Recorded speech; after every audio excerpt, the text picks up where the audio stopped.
अगर आप एनआरआई हैं तो फीमा और आरबीआई के नियम आपके हर फाइनेंशियल फैसले को प्रभावित करते हैं, फिर चाहे वो इंडिया में इन्वेस्टमेंट हो, पैसा भेजना हो या फिर प्रॉपर्टी खरीदना। इन नियमों को न समझना सिर्फ गलती नहीं बल्कि महंगा सौदा हो सकता है।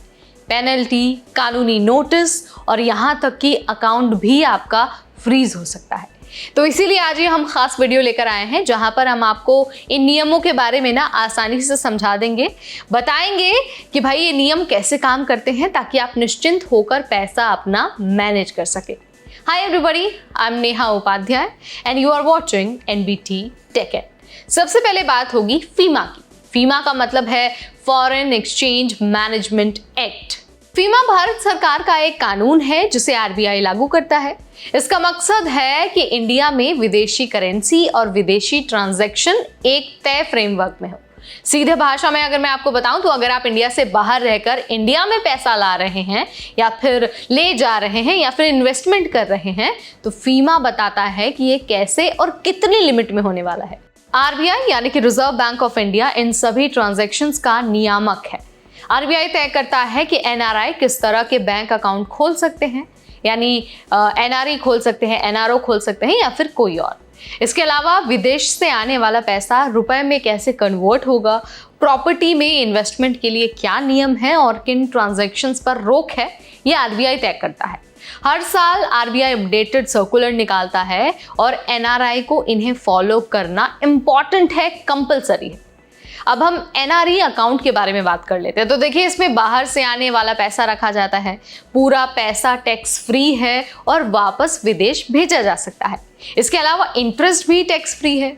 अब यहाँ पर बात करते हैं एनआरओ अकाउंट के बारे में। तो देखिए, इसमें ना इंडिया में कमाई गई इनकम आती है, जैसे किराया हो गया या फिर डिविडेंड। यहाँ से विदेश भेजने की लिमिट है, यानी कि साल में मैक्सिमम $1 मिलियन आप भेज सकते हैं, वो भी टैक्स चुकाने के बाद। अब देखिए, फीमा के तहत ना एनआरआई कुछ लिमिटेड सेक्टर्स में इन्वेस्टमेंट कर सकते हैं। सबसे पहला जो सेक्टर है वो है शेयर मार्केट। यहाँ पर पोर्टफोलियो इन्वेस्टमेंट स्कीम के तहत इन्वेस्टमेंट पॉसिबल है। इसके अलावा mutual fund, bank FD, commercial और रेजिडेंशियल प्रॉपर्टी, इन सभी में एनआरआई इन्वेस्ट कर सकते हैं।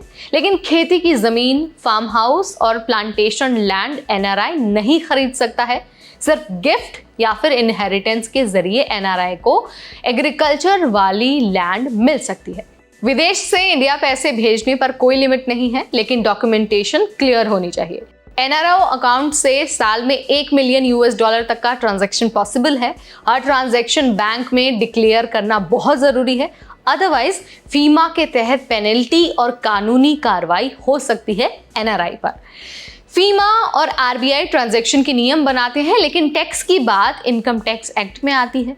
एनआरआई को सिर्फ इंडिया में कमाई हुई इनकम पर टैक्स देना होता है, जैसे कि किराए से जो इनकम होती है उस पर टैक्स देना है, एफडी ब्याज या फिर जो डिविडेंड है उस पर टैक्स देना होता है। विदेश में कमाई पर इंडिया में टैक्स नहीं लगता है, इस बात का ध्यान रखना है।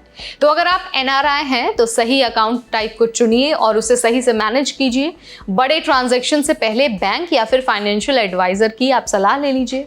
आरबीआई और फीमा के नए अपडेट पर हमेशा नजर रखिए। हर ट्रांजैक्शन का रिकॉर्ड रखिए और डॉक्यूमेंटेशन बहुत सिक्योर रखिए।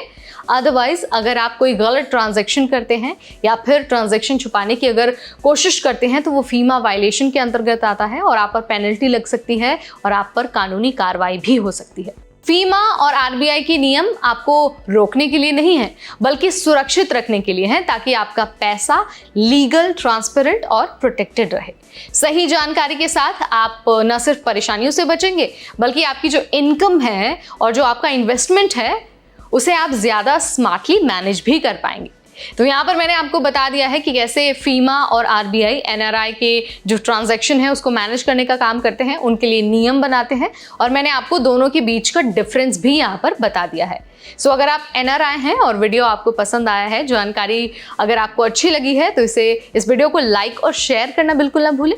एनआरआई 360 यानी कि एनआरआई से रिलेटेड हर छोटा बड़ा अपडेट, चाहे वो फाइनेंसेस से रिलेटेड अपडेट हो, चाहे कल्चरल से रिलेटेड अपडेट हो, हर अपडेट हम आपको देते रहेंगे सिर्फ और सिर्फ एनबीटी टेक इट पर।